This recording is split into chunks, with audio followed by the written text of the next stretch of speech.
Guys welcome back to the my channel. So आज हम part 4 start करेंगे। इसमें हम देखेंगे कि जो हमारी हीरोइन होती है वो एकदम से अपने ब्लैक प्लेस में चली जाती है।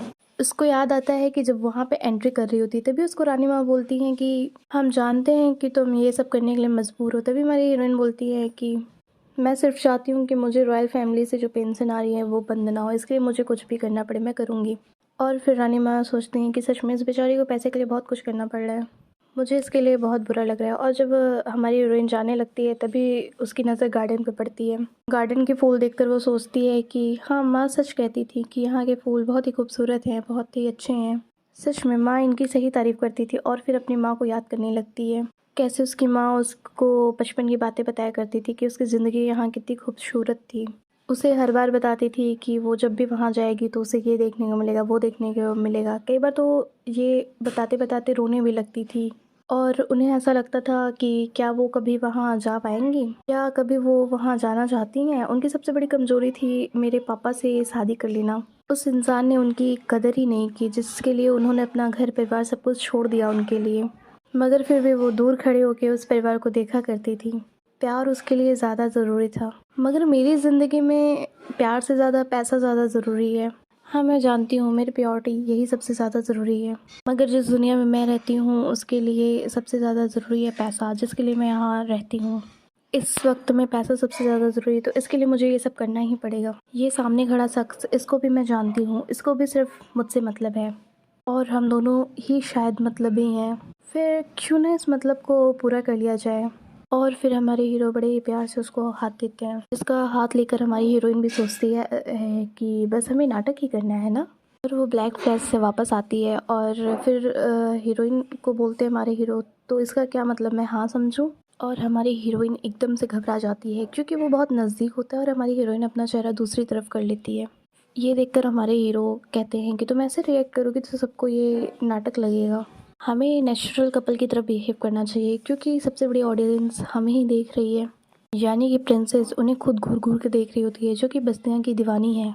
हाथ में वाइन का ग्लास लिए इस वक्त वो बहुत ही गुस्से में उन दोनों को घूर रही है।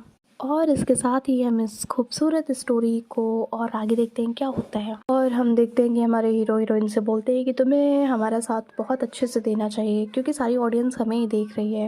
यानी कि राजकुमारी हमारी प्रिंसेस जो कि बस्तियाँ से बहुत ज़्यादा प्यार करती हैं और वो उन दोनों को इस तरह से देख के बहुत ही ज़्यादा ड्रिंक कर रही होती है। और हमारे हीरो हमारी हीरोइन की तरफ देखकर उनके कपड़े और गहनों को देखकर बोलते हैं कि ये तुम आज रात वापस कर दोगी ना, ये रेंट पर ही है ना। और फिर हमारी हीरोइन को गुस्सा आ जाता है, बोलती है ये सच में बहुत ही बदतमीज है। हाँ सही कहा, मैं आज रात के बाद इसे वापस कर दूंगी। मन में सोचने लगती है पहले मेरी इतनी बुरी हालत देख चुका है, शायद इसलिए मेरा मजाक बना रहा है।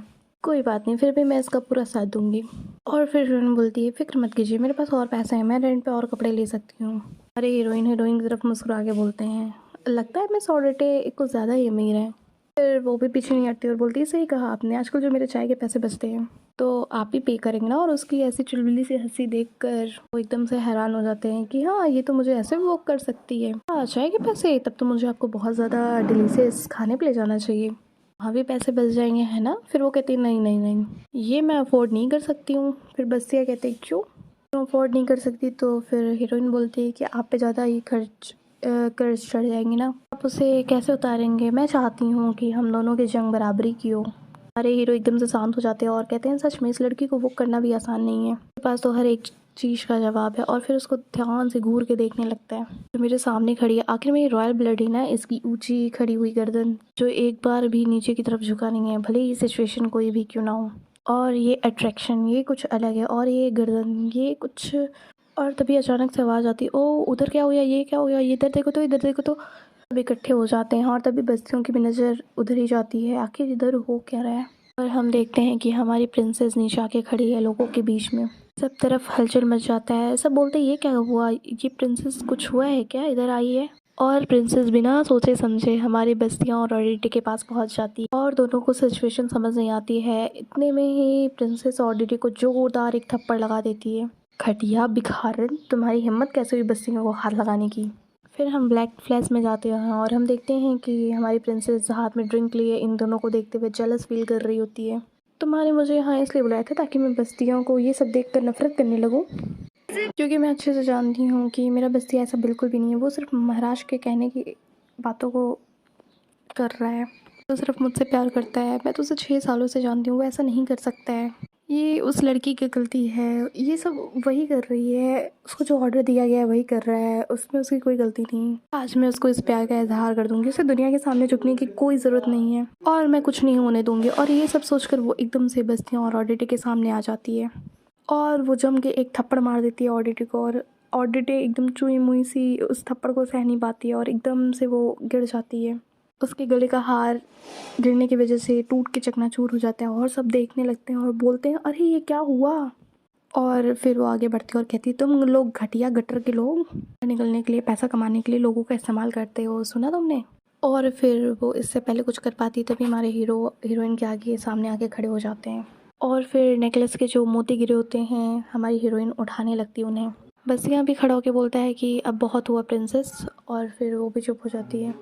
और जब हमारी ऑडिटी उसे उठाने लगती है मोतियों को, फिर वो बोलती है, इन्हें नहीं पता मेरी ज़िंदगी कैसे कैसे बीती है। सिर्फ जेलस के लिए यहाँ आई हैं, बदला लेने के लिए। इन्हें अगर पता होता मेरी ज़िंदगी कैसे बीती तो ये ऐसा नहीं करती। तो फिर भी ये रॉयल ऑर्डर है, मुझे सच मान कर करना होगा। हमारी प्रिंसेस कहती है, देखा तुमने बस ये इस ज्वेलरी के लिए कितनी पागल है, ये रेंट पे लेके आई हो क्या, कितनी घटिया लड़की है ये। और तभी वो बेचारी मोतियों के जितने भी टुकड़े थे वो वेटर को पकड़ लेकर देकर बोलती है कि आप इसे थोड़ी देर के लिए पकड़ेंगे क्या।